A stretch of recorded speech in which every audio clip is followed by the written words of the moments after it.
Origins, eh? Well, that begs the question, what is this the origin of? It's not the first Rayman game, and its setting is clearly later in the timeline than at least one of the others, going by a few context clues. So why would we use the subtitle Origins? The real answer, according to writer Gabriel Schrager, is that it was supposed to be the origin story for Rayman, Mr. Dark, and the world as we know it, generally. The announcement trailer supports this by showing Rayman's G-rated birth via the nymph's magic, but at some point in development, this narrative was lost. The subtitle, however, was not, most likely because it was already publicly known when the change was made, so they figured they were stuck with it. But I think there is a good argument that it's not completely a relic of a lost version. It simply took on a new meaning. For a simple interpretation, the word Origins could be referring to the fact that the game returns to 2D after the last couple of entries in the series were 3D games. I think we can go further though, and since I find the idea pretty cool, I'm going to leave the question in your head for the time being. Why is it called Origins? We'll come back to it at the end of the video. Rayman was a big deal in the 90s and early 2000s. Aside from many spin-offs, there were 3 mainline games which all did well, and then it just went dry in favor of Raving Rabbids for years. I have covered each of these games and the drought period in other videos if you're interested. All can be found in the playlist below. A lot was resting on the shoulders of the new Rayman, even more so considering it was developed on the new UbiArt framework. Much was at stake indeed, but like he always does, the limbless legend rose to the challenge. Rayman Origins is truly a great game. So, as I have consistently done in this series, let's talk about the pillars of Rayman's games. The game must look good, both its environments and its characters. The game's soundtrack must be an absolute banger, and the gameplay must be polished and sleek. Innovation? Not really essential. In covering these topics, I want to start this time with the soundtrack. For while it was always important, it's these 2 modern games that really highlight how it's the essential piece I've been calling it. For Origins, that becomes apparent as early as the opening cutscene. We start with Rayman and his friends sleeping or otherwise relaxing in a tree. Each of them is going through a regular action, from snoring to blowing bubbles to munching. A few drums on top of this is all that's needed to create some funky music from the characters' activities themselves, and that's exactly what the scene does. Soon, a fight breaks out, and the sounds of combat do the same thing again in a more energetic form. In both cases, the music is directly tied to the characters' actions. We see music come from movement. This is not just a bag of fun to watch, but an important tone setter for the game as a whole. Game director Sebastian Morin was asked if he had any tips to stay alive in Rayman Origins, and he said, go with the flow. In a sense, it's a musical game with its own rhythm. What's interesting is that different players end up with a different melody. I cannot think of a more perfect answer here. The game is set up both in raw mechanics and level design to encourage behavior that feels musical. The areas are built to be tackled as they come, with little ability to see what lies ahead and limited time allowed for pausing to catch your breath, but with patterns and regularity that turn it from unknown chaos into a soothing yet exciting melody. The use of momentum in the game is a big part of this. Character movement cannot be applied or aborted instantly. There's always a bit of a delay. Even something as simple as turning around is a little time consuming for what it is.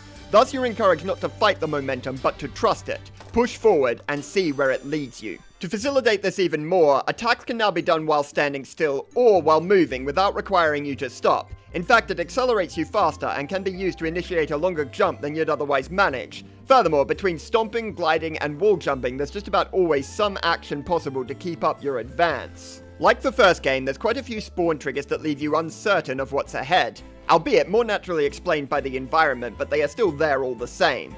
Unlike the first game, these are almost always used as a way to maintain your current trajectory rather than to interrupt it. The game demands a lot of blind commitment from you, but you can be confident that it'll make good on its side of the deal. Even the enemies are designed to enhance the rhythmic feeling. In the older games, they would try and dodge and block your attacks while returning fire in unpredictable ways, making each fight a little puzzle on its own.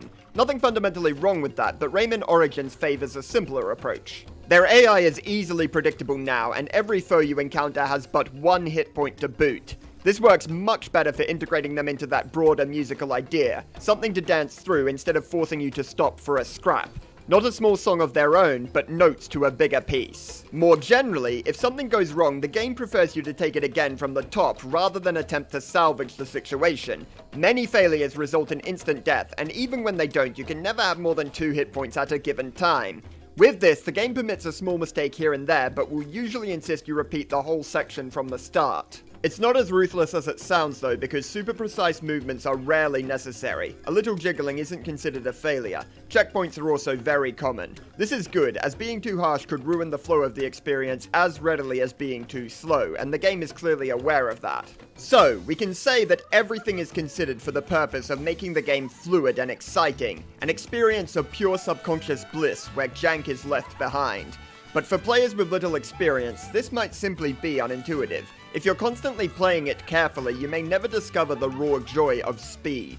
Cleverly, the game has ways of pushing you out of this playstyle without being too punishing via the use of optional time limits. This is basically done with the game's primary collectible, lums, now called loons. I'm gonna call them lums. An example are the lums trapped in bubbles, which must be gathered before they pop, else they are lost forever. Another is enemies, who bubbleize when they die, and if you strike them a second time before they vanish, then once again you're rewarded with a lum. Finally, there's these king lums. Once collected, any other lum you gather in the next 8 seconds is worth 2. Now, just like the first game, the Electoons have gotten themselves captured and imprisoned in the chaos. Also like the first game, you can free them by finding and opening their cages. And finally, again like the first game, you need to free at least some of them to proceed, though not all of them anymore at least. And as it turns out, you can also free up to 2 lots of them each level by gathering enough lums, so there's a direct incentive to engage with the time limits outlined just now for the sake of progress. You can also earn a medal if you gather even more lums on top of the ones needed for the Electoons. It's of no practical use, but it certainly comes with satisfaction, and a bit of a dance. But it is effectively optional for the most part. Like the second game this time, the Electoons you need to advance are easy to gather without really trying. However, even for players who give no shits about freeing Electoons for their own sake, there's still 2 reasons they may feel pressured to gather lots of lums. The first is that in the moment, it seems like the thing to do. When a whole bunch of bubbles appear, it's true that you don't have to get them, but there's something of a sense that you're doing it wrong if you don't at least try. The game doesn't force you to rush, but strongly suggests that you should. The second is unlocking additional skins. That is, more playable characters become available whenever you free enough Electoons, and there's plenty to be had if you put the effort in.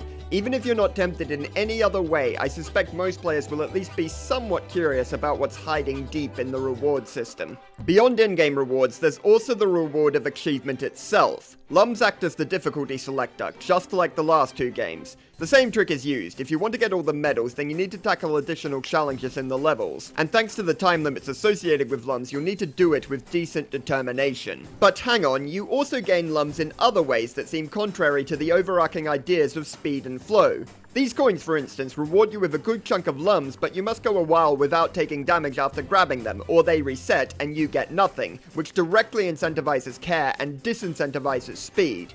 Even worse, you get bonus lums if you collect a heart while you're already at full health, which expands the same incentive across the entire level, and by extension the entire game. Why is this? Why would the game decide that the way to make itself harder is to betray the core of its experience? Well, because that's the function of the lums and medals specifically. They are for the players that want this alternative type of challenge, but the game doesn't forget what it really is. Most levels also have an additional Electoon and a trophy that can be earned another way, via a time trial. Once you've beaten the level once, you can return to it and hit the stopwatch to start a timer. Then it's simply a game of getting to a flag placed later in the level before the clock runs through. There's little better a distillation of the game's focus than a simple speedrun, so this system makes a lot of sense. I personally think of it as the real hard mode, the medals being more of an optional extra, and of the 2 I certainly enjoy getting the trophies a lot more. I feel I become too much of a perfectionist while collecting so many lums and end up repeating sections more than I really should. But there's nothing wrong with disagreeing. The whole point of having both routes to a higher difficulty is that you can do whichever one you find more appealing to your tastes, or both if you're so inclined, or for that matter, neither. Wherever you want to be, the game is prepared to meet you there. Playing the game normally is generally easygoing. Engaging with one or both of these systems adds a decent amount of demand for skill. But this is Rayman. If we really want to go back to his origins, then there needs to be something that's not just hard, but ridiculous. To that end, the land of the living dead. To access it, you must gather 10 of the Guardian's teeth from 10 sentient running chests in 10 difficult speed-based levels throughout the game. These levels are not modification on the existing ones like the trophy or medal trials are. They are their own thing with no ambiguity. There is no additional goal to be met and no mercy shown for falling behind. And that's because they are there to warn you of and prepare you for what waits in the Dead's domain. While a bit disappointing visually compared to the subversive fertile world in Rayman 3, the Land of the Living Dead is easily the hardest thing in the game, and I dare say the hardest world in any Rayman game so long as you cheat around the live system in the first. Now, I'm not so much a fan of the first screen. While most of the game does a good job being clear about hurt boxes, this area is the exception. It can be quite a task to know exactly how close you can get to a hazard, especially these carnivorous flowers. I also think that some of these platforms are a bit too small for the game's momentum system to handle effectively. However, everything following that is fantastic. The speed ramps right up and stays there until you're face to face with the end boss. The challenge given across the world is not fair, not in the slightest, but if you've already gone through all the chests to get here, then you knew exactly what you were in for, and ideally that's just the way you like it. You're pretty much condemned to rush in, die, try again, die again. Repeat until you make a meter or two of progress. Then repeat again and again and again until you reach the next checkpoint. Then, on to the next trial. It's brutal, and plenty of rage came out of me while playing. Yeah, I need to work on that. It's just a game, mate.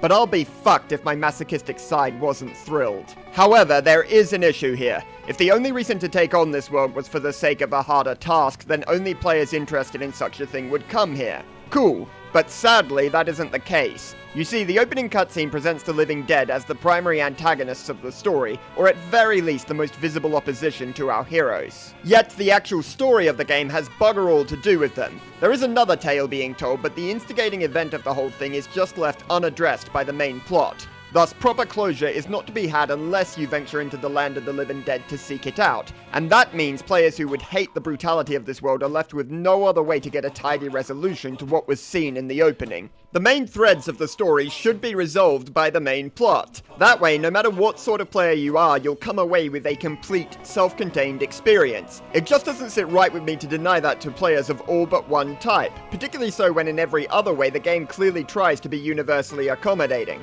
In the meantime, I don't think that most players who are willing to complete this world required that extra piece of motivation to do it. Odds are if you've beaten the Land of the Living Dead, then you're the sort of player who would have done so with or without any encouragement by the story. And despite how much I'm talking about the importance of closure, when you finally do get some, it's very weak. So even if a story-driven player does push through the Dead's land, their lasting impression is going to be one of bitterness, or at least disappointment. Therefore, I'm of the opinion that gating this content off like this is bad for the game, adding little for players who like the final world while taking a lot from players who don't. It's annoying, but the point stands that the many ways to escalate the game's difficulty make it very welcoming to anyone who likes a good platformer. It strives to leave no one out of its experience, and for the most part, it succeeds. Diversity is a strength of the game in this way and others too, such as level design. From slides to button puzzles to the occasional flight on visit, there's an awful lot waiting for you in what's a relatively short game, really. All the levels have this attribute of feeling familiar but distinct, joined at their soul via the strong focus of the core mechanics, but varied in their finer brushes. As is fairly standard for platformers, the game is broken up into multiple worlds. Each is of course visually distinct to ensure your interest is hooked throughout the whole adventure, but this game brings that distinction to the mechanics as well. Shortly after starting each world, you're granted a new power. The following levels of said world are oriented around bending this novel ability to different circumstances, sometimes straightforward and sometimes with a good spice of creativity. Now, the first world is the exception. The power granted is to attack, and while it is used, it's not really given any special focus. It's more accurate to call this the control world, the gimmick being that there isn't one. But that's fine. In fact, it's good, partly because it highlights the other worlds all the more, and partly because sometimes it's nice to keep things basic. Flashy ideas are fun, but at the wrong moment, they can be a bit much. Quickly covering the others. The second world is built around hovering and flying. The third, changing size. The fourth is for swimming, and the last for wall running. It's worth noting that all these powers except swimming are extensions of the base mechanics rather than separate minigames, and even the swimming controls are easy to pick up from the standard ones, so the game never strays far from its root identity. It's highly likely that your favorite world will depend on which power agrees with you the most. I like size changing and wall running a lot, but I find hovering is less enjoyable since it cuts down your character's momentum whenever it's used. Unsurprisingly, my favorite and least favorite worlds reflect this. Again, this idea gives the worlds their own character outside of the visuals, and makes it easier to find your favorite levels when coming back later. But there is a dark side. If your favorite power is introduced relatively early, then all the levels made for that mechanic will be pretty damn easy, and thus you might not be able to explore said power to the level you'd want. In the meantime, if the mechanics you don't like are all the harder levels, then the endgame will quickly feel like a slog. Origins has as elegant a solution for this as it did for the difficulty. You go to each world twice. On the first run, you're there to rescue the nymphs and free enough Electoons to open the passages you'll need to traverse the planet. On the second, your goal is to rescue the kings of each land from the nightmarish forms they've been corrupted into. The latter visit greets you with more advanced levels which make use of all 5 powers you've unlocked, but still with a concentrated focus on the world's primary ability. So those harder levels for your favorite power are there for you to sink your teeth into, no matter which power that happens to be. And while you still have to beat the advanced levels for the powers you don't like, the worlds are non-linear this time, so you can manage the order of your quest yourself. This can be used to mitigate the problem, at least a little bit. This might be what I find most impressive about the game. Between this layout and the difficulty, the game is so good at being for you, whoever that happens to be, and yet still stays true to a really strong core in that musical experience Marin told us about. It takes you from its easiest content to its toughest, or from its fastest chase to its most careful labyrinth extremely deftly, and is happy to let you go as far in either direction as you like without penalty. Live a dead ending thing from before notwithstanding, but outside of that, the game's achievement in this regard is breathtaking. Now, since I've been speaking a bit about the worlds, let us cover that final pillar and talk about just how good the game looks. Really no surprise if you're at all familiar with the series' history, but it's still worth gushing over the diversity and density of the environments we hike through on our quest. First thing I want to note is that the worlds have gotten weird again. Where Rayman 2 and 3 stuck to a somewhat realistic look from start to finish, Origins once again adopts worlds made of stuff you wouldn't see here on planet Earth, like in Rayman 1. Bandland, a world made of musical instruments, returns, now called the Desert of the Didgeridoos, and we also have Gourmet Land built using food and cooking equipment. Just as the gameplay has something for you no matter your preference, so too do the visuals, and you can bet everything you own that each world has done its full artistic justice. I find the game's animations impress me even more. These green fellows in particular have a shit ton of idols. Sleeping, lazily watching the horizon, torturing a poor lum, you name it. Something the team back in Rayman 3 tried to put focus on was immersive behavior for enemies. Before they spotted Rayman, they wouldn't just stand there waiting for him. They would get on with their job, or play cards, or something else along those lines. It's clear from the animations that Rayman Origins applied this way of thinking too. Then they went a bit further by adding an interactive spin on it. The environments will now treat enemies just as they treat you, hurting them or bouncing them or triggering a mechanism. If you misdirect their aim, you can even make your foes shoot each other. Aside from some pretty cool puzzle design, this feature makes the oh-so-fantastic world seem actually believable. It removes Rayman from the center of the universe and presents the much more appealing vision of a gorgeous world that's not just there for your benefit, but is alive in its own right. Just as well, it's pretty important that Rayman isn't the center, because it's not just about him anymore. His friends have come to play too. Now, I only played single player for this video because, as it turns out, none of my friends play the same games I do, but I recognize how much a social element can add to a game. Nonetheless, I'm not really in a position to delve into the multiplayer for this video, but I can comment on something related to it, namely the new playable characters. The announcement trailer of the game made it clear that Glowbox would be one such character alongside Rayman now. You have access to both of them from the very start of the game, as well as a Tinsy counselor and a goth Tinsy. Together, they cover the requisite 4 characters for 4 players at the beginning, but as mentioned earlier, more can be unlocked by freeing Electoons. While there are only 3 base models, Rayman, Glowbox, and Tinsy, the new unlocks come with different colors and clothing that do a lot to give them their own little spark. Polycus, now called the Bubble Dreamer, also has something unique to say about each and every one of them, just as a little window into the character's unique personality and standing in the world. And you know you can trust the Bubble Dreamer because he speaks Ubby-Dubby instead of Pig Latin. That makes him God. While historically, Rayman, Glowbox, and the Tinsies have had very different abilities and roles from one another, in this game the choice is essentially visual only. I find this a tad disappointing. As I've said in previous videos, the mechanics have never gone all that far in exploring what can be done with a limbless character. It's even worse when not just Rayman, but all of these beings are flattened to a single template. But on the other hand, one could argue that this is the point. The fact that every character plays identically means that playstyle does not factor into which one you choose. Whoever you select is simply a reflection of your personality and/or mood at the time. I can even say that I benefited from this, as I mostly played the Tinsies simply because when playing Rayman or Glowbox, I constantly wanted them to just close their fucking mouths. But even if you like the choice being this simple, there's still a problem that warrants concern. That being the player character's hitbox. Tinsies are small, Glowbox is big, and Rayman is somewhere in between. It's not too extreme, but there's no way a single collision mask can line up with all three of them. The options are either to match a different mask to each, which would create variations between the characters too subtle to be interesting, but apparent enough to be annoying if you got too accustomed to one of them, or to pick a middle ground and use that for all three base characters, which would mean sprites that stray further from this hitbox would lack clarity, similar to Rayman's helicopter animation from the first game. I suspect that they went with the former, but I'm not fully sure, which I guess that fact alone illustrates that I might be playing the problem up a bit. I am more certain of this in Rayman Legends though, so let's come back to the topic in that game's video. On a different front, I'm glad that this creativity could be expressed, but it's frustrating that for all the variety they got out of the characters, the game has a surprisingly limited range when it comes to the women in its world.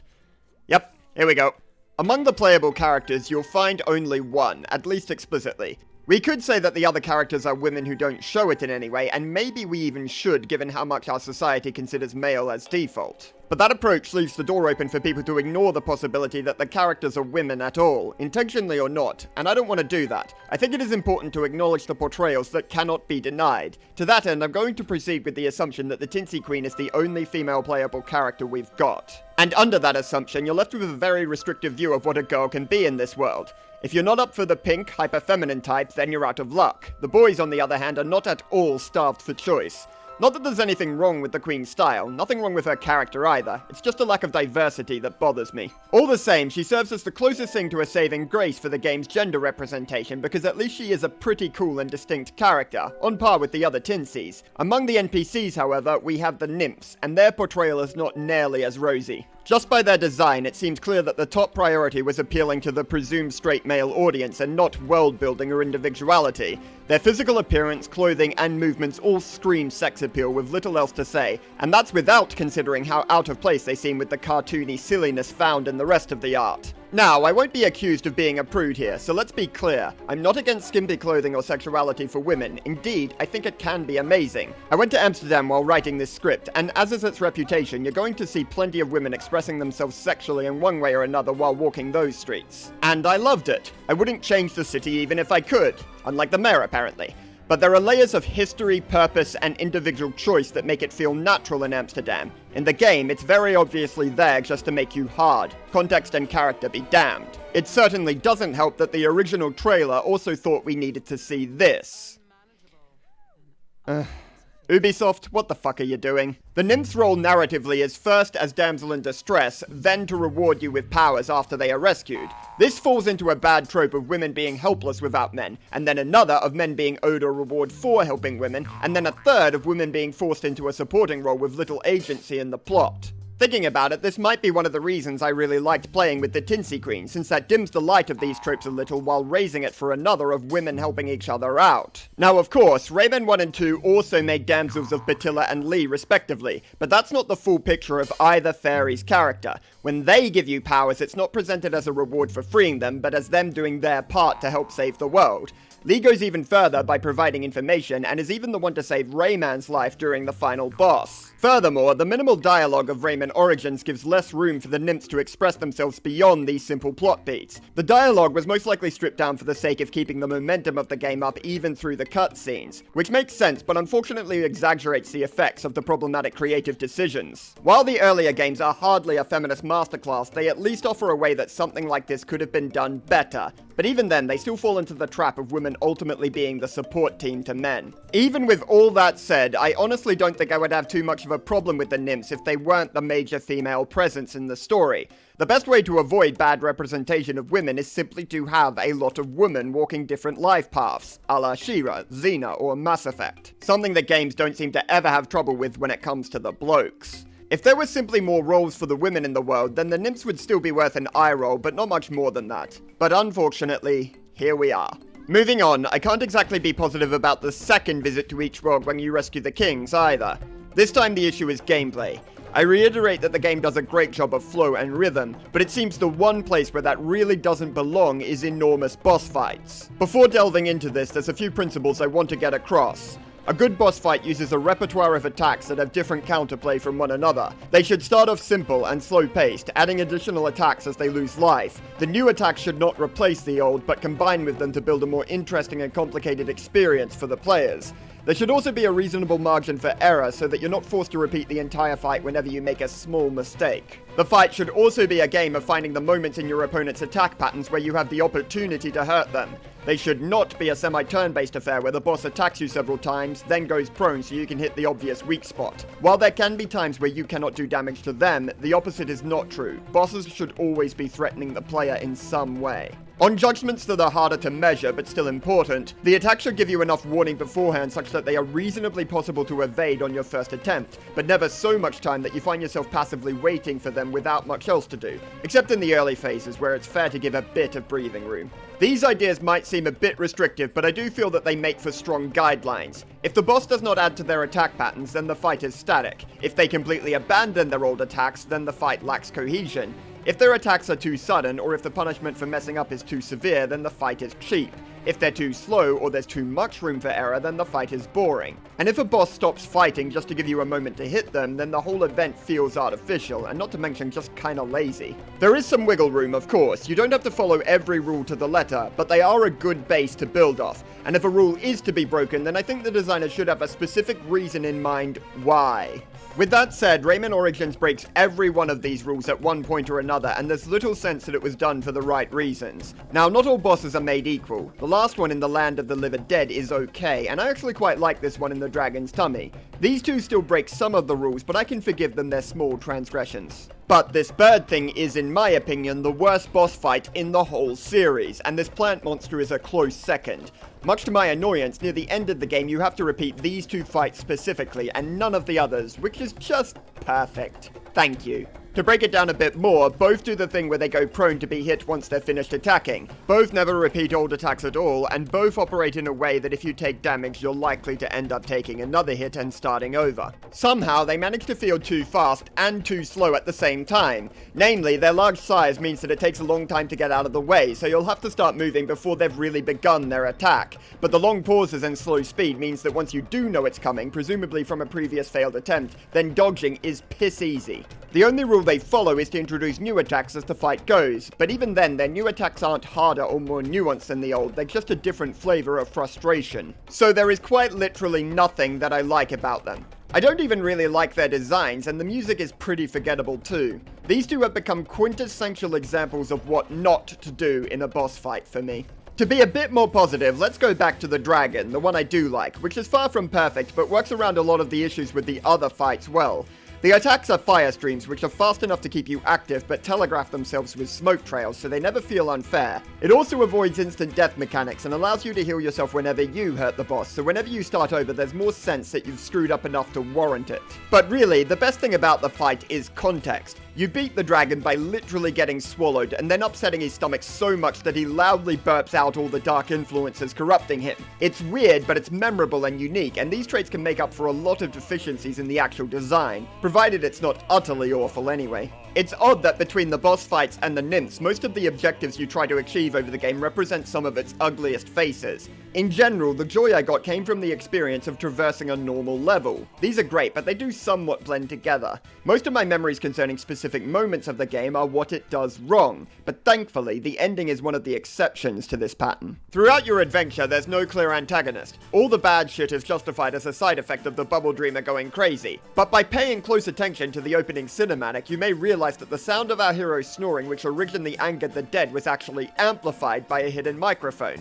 And therefore, this whole catastrophe isn't an accident. Somebody had planned this. Only at the very end of the game do you learn who that was. The Magician. A returning character from Rayman 1 who would occasionally accept tings in exchange for a chance at an extra life. In Rayman Origins, he does something similar.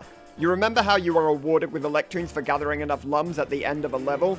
Well, that's him. Similar to how he traded lives for tings before, he trades Electroons for lums now. This sort of trade is so normalized in gaming that we don't think about how fucked up we would consider it in reality. Even back in the first game, withholding lives until you gave him tings is actually a pretty shitty thing to do when the world is in danger. And if he was cold enough to do it then, it makes sense that he would recreate that disaster to re-establish this source of income. Basically, he's a war profiteer. And I absolutely love this as a twist. To take something we're so used to seeing and to reveal it for the dystopian practice it truly is when pushed to its logical conclusion. It's just excellent, and so face-palmingly obvious in retrospect. The game even has a few lines of heavy-handed foreshadowing, and, I mean, listen to that chuckle. That's not the laugh of a good guy. Yet I'm willing to bet you didn't see this coming. Sadly, I've got to point out that as genius as the twist was, it doesn't quite hit its full potential simply because his actual goal is unclear. It's true that none of the previous villains explicitly spelled out their motive either, but you can chalk it up to power quite naturally, and in each case logically see how they're achieving that. That's not so easy to do here because we lack an understanding of what the Lums are truly for. Sure, there's energy in the Lums, but energy on its own doesn't achieve much. We need to see him do something with them to fully grasp his plan. The best motive I've found isn't in the game itself, but from some cut dialogue. He reveals that he wanted to bring more order to the world as he finds the Bubble Dreamer too much of a child for his ideas of grandiose perfection. There are still some gaps to be filled, but this explanation has potential at least. I like that it introduces a theme about what order and chaos actually mean. It tells us that the silliness of the Bubble Dreamer is nothing to be ashamed of, and a vision of a world put in order is just an aesthetic, but practically only good for causing pain.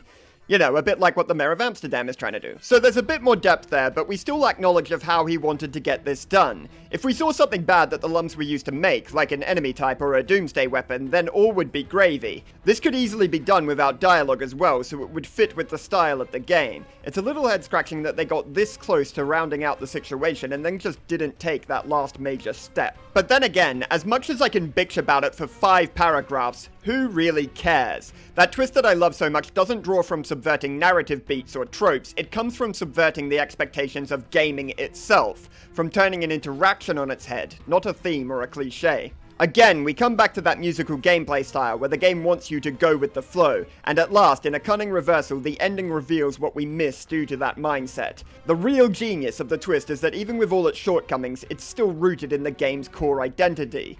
Say what you will about Rayman Origins, but you must admit that it knows what it is, and it's proud of it. Sticking well to this idea, the magician is not defeated in a boss fight, but a chase sequence. He blows himself to hell by running into an energy core that I presume he built, and after all the fireworks, our heroes go right back to what they were doing at the start of the game, like nothing ever happened. There's no ultimate moral here. The game was about flow and joy, and so long as you've had a good time, job done. It's strange to admit, but I didn't get this ending back when I first played the game a few years ago. I was trying to dig out a deeper purpose in it all when something as simple as, "Dude, just have some fun," was completely eluding me. I was actually inclined to say I didn't like the game at one point, but then I played it again with a more suitable mindset and had an absolute blast. I guess it really does pay not to overthink everything. I'm still gonna do it though. While Origin's sales were a bit disappointing, it was still profitable in the end. Selling well or not, it's beyond doubt that the game's critical reception was fantastic. The franchise was back in the public eye, and Rayman was primed for new adventures. He had vanished before while being successful, so I guess that was still no guarantee of another game, but at least in this case, a sequel would soon follow. But that's for next time. Let's bring this video full circle and think once again about the question of the title. Why Origins? What is this the origin of? Please keep in mind that this last part is basically a conspiracy theory of mine. It's not based on publicly available facts, but it still makes sense to me and produces a convenient answer to this question I'm posing. Let's cast our mind back to Rayman 1, a game full of spawn triggers, fast-moving platforms, instant death traps, and mechanics that work hard to ensure there's always a quick action that can be taken at any given time. All of this is in line with the melodic feeling I've been gushing about this whole video. I think, without a source, that Rayman 1 back in 1995 wanted to be exactly the sort of game that Origins would eventually be. But it also had a live system, punishing you for being too reckless. It also required you to free every single Electoon, which made you go back and study the fuck out of every level. It also had enemies with multiple hit points and AI that tried to outsmart you, pulling you out of the blissful song of raw movement. These factors stood in opposition to the flow state I think it was going for. It may have wanted to be a game of intuition and instinctual joy, but these design choices pulled it out of that territory and instead made it an experience of studying and reasoning through the obstacles ahead. It became a challenge mastered through thought, rather than feeling. Rayman 2 and 3 then followed up by reproducing what Rayman 1 was, rather than what it, hypothetically, tried to be. They stuck with puzzles and platforms that rewarded you for analyzing the situation before throwing yourself in, and enemies that needed to be scrapped with, not danced through. Even the cutscenes of these games were very happy to take their time, slowing the pace of the action and encouraging you to think about your surroundings a little more. But then Rayman Origins comes along and decides no. The real idea of Rayman was a game with a tune. This time they leveraged the lessons they learned from Rayman 1, keeping and enhancing what worked, removing what didn't to make the game that was always meant to be. And it's hard to say the results were anything other than spectacular. That is why I think Origins is still a good title for the game, at least potentially. If I'm right, then this is truly what Rayman was meant to be. The game's feeling is the origin so far back that even the actual original was a child of it, not its source. This is the pure idea that is Rayman, made into an interactive experience for us to enjoy, and it just goes to show how beautiful an idea that truly was. If you liked the video, then, like it. And I'll see you next time.